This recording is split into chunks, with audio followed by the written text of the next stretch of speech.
Olá pessoal, então vocês devem ter visto na simulação computacional feita pelo professor Jailson aí que trocar de porta num problema de Monty Hall parece ser mais vantajoso. No vídeo de hoje a gente vai justificar isso matematicamente. Trocar de porta é mais vantajoso. Roda a vinheta.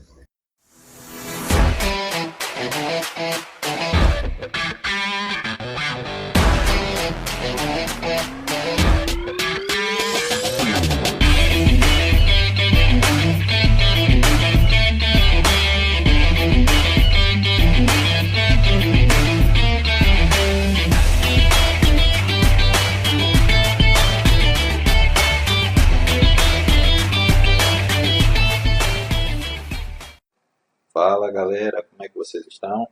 Espero que esteja todo mundo bem aí. Então, no vídeo de hoje a gente vai estar abordando um pouco sobre probabilidade.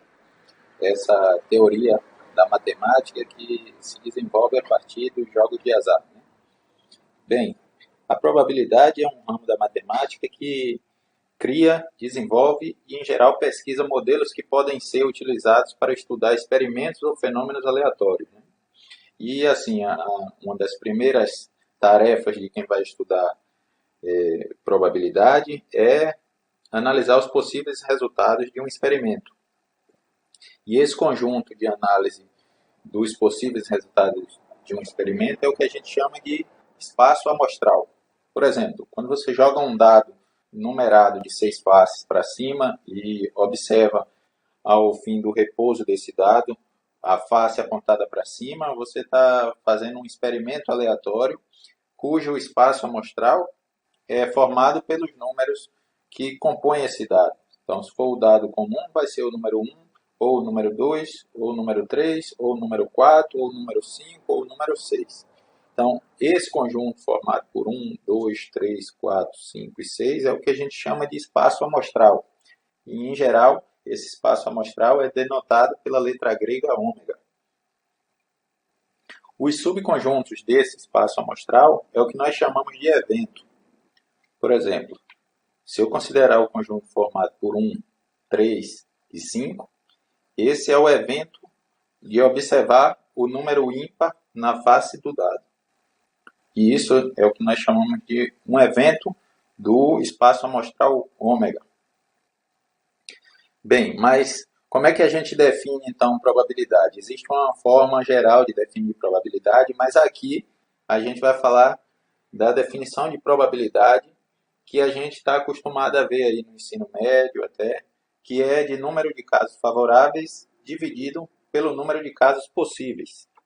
Essa foi a primeira definição formal de probabilidade e apareceu pela primeira vez em 1526 na obra de Cardano, mas a sua obra só foi publicada em 1663.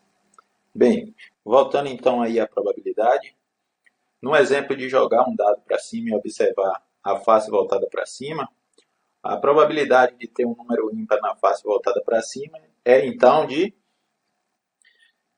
número de casos favoráveis dividido por número de casos possíveis. Número de casos favoráveis é 3 situações, a gente pode ter um número ímpar acontecendo, e número de casos possíveis é o dado pode dar de 1 até o número 6, ou seja, 6 possibilidades. Ou seja, é 3 dividido por 6, que é igual a meio, que é 0,5, ou multiplicando por 100, igual a 50%. Então, uma observação aqui, a gente usa esse símbolo aí de hashtag para sinalizar que estamos contando a quantidade de elementos de um conjunto. Tá? Então, toda vez que vocês olharem na teoria e tiver esse símbolo aí, vocês já sabem que ele significa a contagem dos elementos de um conjunto. Então, voltamos aí agora para o problema de Monty-Hall, aquele problema do primeiro vídeo aí. E aí, o que é que vocês acharam aí? É mais vantajoso permanecer vai ser na porta que vocês escolheram inicialmente, ou vocês preferem mudar de porta? Vamos agora começar a analisar esse problema do ponto de vista probabilístico aí. Então, vamos analisar duas situações. Aquela em que o participante nunca troca de porta e aquela em que o participante sempre trocará de porta. Para a gente ver quem é que tem mais probabilidade de acontecer. Então, no primeiro caso aí, Vamos fixar o prêmio logo na primeira porta, e isso não faz nenhuma diferença, poderia ter sido na número 1, na número 2, na número 3. Vamos fixar só na 1, para a gente não perder muito tempo. Então, se o participante, e ele não sabe onde está o prêmio, ele não vai trocar de porta nesse momento, tá? Esse é o primeiro cenário que a gente vai analisar.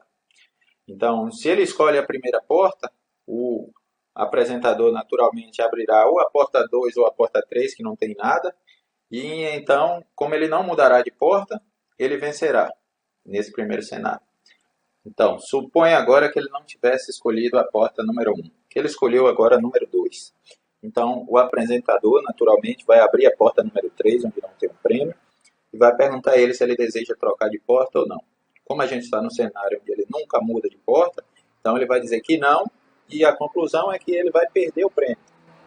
Se ele escolheu a porta número 3, o apresentador abrirá a porta número 2, que não tem prêmio, e perguntará: você deseja mudar de porta ou você permanece na porta? Como a gente está no cenário onde ele não mudará de porta, ele vai ficar com a porta número 3 e, portanto, perderá.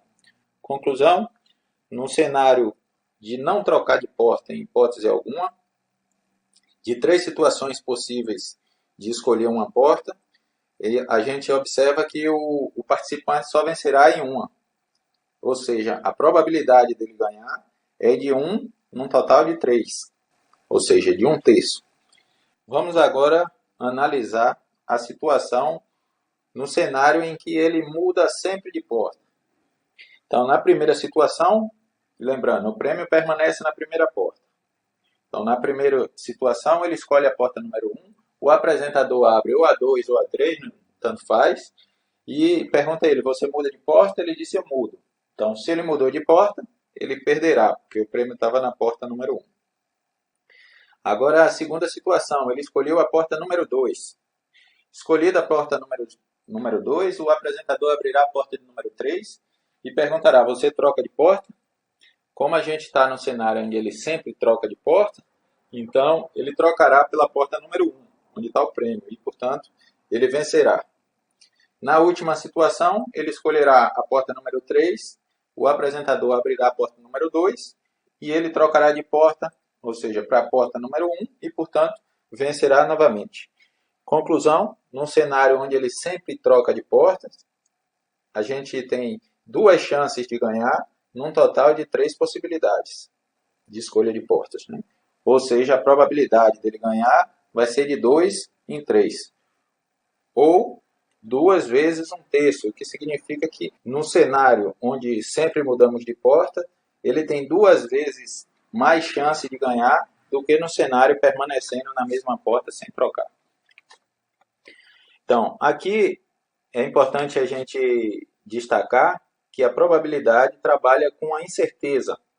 Então, o seu principal objetivo aqui, na verdade, é de minimizar o erro.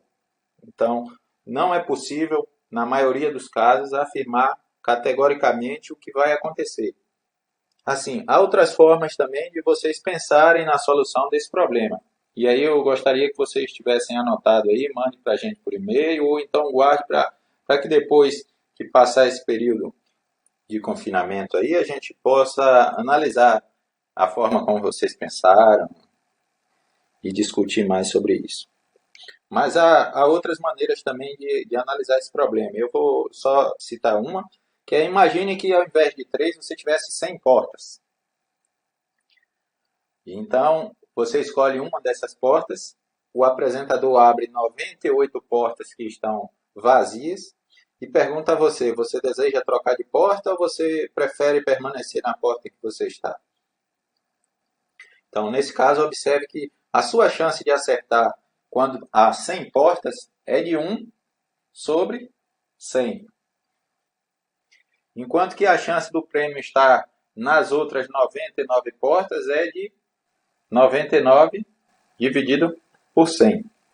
Assim, quando o apresentador abre as 98 portas e deixa apenas uma restante, significa que aquela porta que ficou, ela concentra toda a probabilidade do prêmio estar lá. Ou seja, há 99% de chance do prêmio estar na porta em que o apresentador deixou sem abrir, do que ela está na porta que você escolheu inicialmente.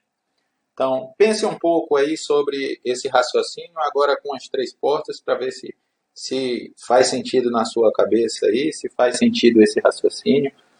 Então, para finalizar aqui, eu gostaria de deixar mais uma questão aí para vocês raciocinarem a respeito, é também relacionada à probabilidade.